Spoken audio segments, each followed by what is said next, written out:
this union budget, we saw the finance minister talk about 5 states in terms of flood relief. West Bengal, my state, was very specifically excluded from that, despite the fact that we've had devastating floods in West Bengal, but nothing was given to West Bengal.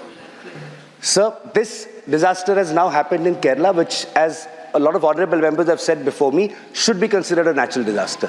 So since the union budget is still under consideration right now, my specific question is, will the union government at least now think about adding West Bengal and Kerala to the list of states that should be getting flood relief?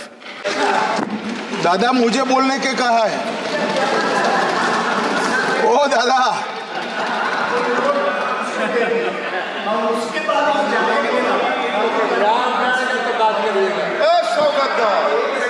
स्वागत बैठ जाइए, please बैठ जाइए। माननीय गृह मंत्री please please please. मैंने उनको हिंदी में बोलने के लिए कहा दादा, प्लीज प्लीज, और कुछ नहीं कहा है। Please please.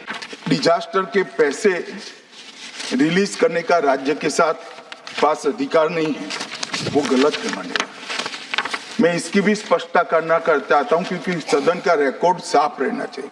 एसडीआरएफ में 10% राशि कोई भी राज्य अपने हिसाब से, अपनी गाइडलाइन से इश्यू कर सकता है, और 100% राशि भारत सरकार की जो गाइडलाइन इश्यू हुई है, गाइडलाइन इश्यू के किसी भी परमिशन की भारत सरकार की जरूरत नहीं है, गाइडलाइन को सिर्फ फॉलो करना है। मगर जो ये डिजास्टर के पैसे हैं और कोई हेड के अंदर तो खर्च नहीं हो सकते, हमें इतना तो चेक एंड बैलेंस रखना पड़ेगा। तो फिर भी 10% खर्च तो डिजास्टर के नाम से कुछ भी आप करें कोई नहीं पूछता है। 90% खर्च आप गाइडलाइन के हिसाब से डिजास्टर के लिए भारत सरकार की कोई परमिशन लेने की जरूरत नहीं। और बंगाल का भी कहा मान्यवर, डिटेल स्टेटमेंट नित्यानंद जी पढ़ेगी, मतलब मैं स्ट्रक्चर स्टेटमेंट नहीं दे रहा हूं, सिर्फ स्पष्टताएं कर रहा हूं।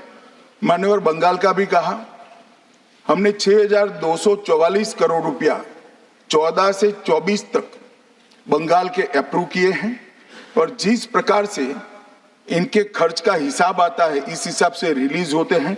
उसमें से 4619 करोड़ रुपया हमने रीएम्बर्स कर दिया है, मगर वहां थोड़ा प्रॉब्लम है हिसाब भेजने में। अब वो तो मैं अच्छे से नहीं कर सकता साहब, बंगाल ने ही करना पड़ेगा। अकाउंट देना पड़ता है तो सरकार है, कोई पॉलिटिकल पार्टी नहीं है ना। सरकार के कुछ रूल्स होते हैं, रेगुलेशन होते हैं, अकाउंटिंग सिस्टम होती है, एजी का ऑडिट होता है। हम किसी को नहीं मानेंगे तो थोड़ी तकलीफ आएगी, मगर धीरे धीरे आदत पड़ रही है, इंप्रूवमेंट आया है। इसीलिए 6244 में से 4619 करोड़ रुपया इनका रिलीज हो चुका है। আমাদের ভিডিও ভালো লাগলে লাইক এবং শেয়ার করুন, কমেন্ট সেকশনে গিয়ে জানান আপনাদের মতামত। আরো ভিডিও পেতে আমাদের চ্যানেল সাবস্ক্রাইব করুন এবং প্রতি মুহূর্তে খবরের আপডেট পেতে প্রেস করুন বেল আইকন।